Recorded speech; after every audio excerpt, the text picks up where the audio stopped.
بسم الله الرحمن الرحيم. السلام عليكم ورحمة الله وبركاته، وأهلا بكم في هذا الفيديو السريع للتعليق على هذه الصورة الرائعة جدا.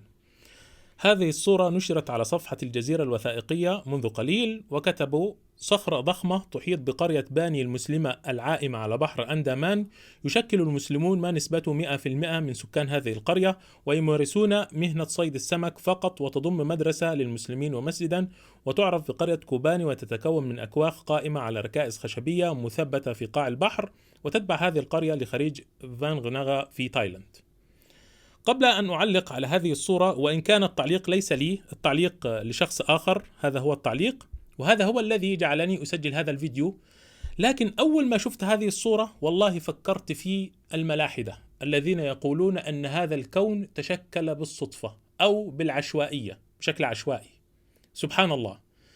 لو قلت لشخص عاقل هذه الصورة تكونت عن طريق الحبر وقع على لوحة فارغة، مجموعة من الحبر الأزرق والأصفر والأخضر والأحمر وهكذا سقطوا على لوحة وتشكلت هذه الصورة، والله سيقولون هذا الشخص مجنون الذي يقول هذا الكلام. فما بالك لو كانت الصورة هذه حقيقية، فقط كاميرا متطورة استطاعت أن تلتقط هذه الصورة.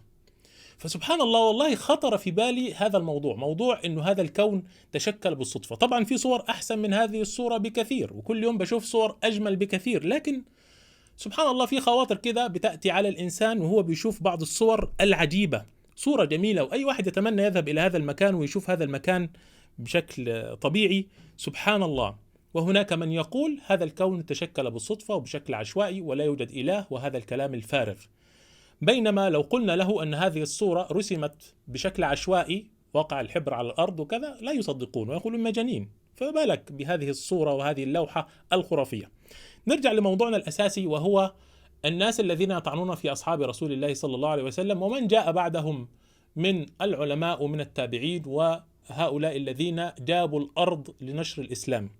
عجبني هذا التعليق للأخ إسماعيل، يقول: الصحابة رضي الله عنهم كان على عاتقهم نشر الدين الإسلامي، وبذلوا لهذا الأمر الغالي والنفيس رضي الله عنهم. ونحن اليوم ولله الحمد والمنة نرى آثارهم. طبعا هو لم يكتب نرى آثارهم في بقاع الأرض مشرقها ومغربها، فاللهم اجزهم بالإحسان إحسانا، واغفر لنا ولهم ولسائر أهل الإسلام والإيمان. فعلا يا إخواني الكرام، لما تشوف هذه القرية، وعلى فكرة أنا دخلت أبحث عن هذه القرية، طبعا لم أصل إلى مكان القرية الحقيقي، ولكن لما دخلت على الخرائط سبحان الله الدعوة الإسلامية انطلقت من هنا، من الجزيرة العربية، هذه المنطقة، ثم هذه القرية موجودة فين يا إخواننا الكرام؟ هذه القرية موجودة في هذا المكان. خلوني أجيب لكم المكان بالضبط. هذا المكان، شوف يا إخواننا الكرام، هذا المكان اسمه بحر أندمان. هذا هو المكان الذي توجد فيه هذه القرية. طبعا بالتأكيد ما أقدرش أجيب المكان بالضبط، لكن هذه المنطقة أندمان سي هي دي المنطقة الموجودة فيها القرية في البحر، يعني بين تايلاند وماليزيا وبندا أتشي، هذه من ضمن أقاليم إندونيسيا. سبحان الله، لما تشوف الإسلام منتشر في كل ربوع الدنيا تقول رضي الله عن الصحابة أجمعين وعن من جاءوا بعدهم من العلماء ومن الفاتحين، تترضى عليهم وتحمد هذا الأمر لهم. وإذا كان في بعض الخلفاء أو بعض الشخصيات التي قامت بهذه الفتوحات عليها بعض الأشياء، فتقول غفر الله لنا ولإخواننا الذين سبقونا بالإيمان. هذا فقط كان ما في رأسي، وإلا الموضوع الصورة الأساسي هو الذي خطر في بالي، هو هذا الشكل الرهيب كيف يتشكل بالصدفة.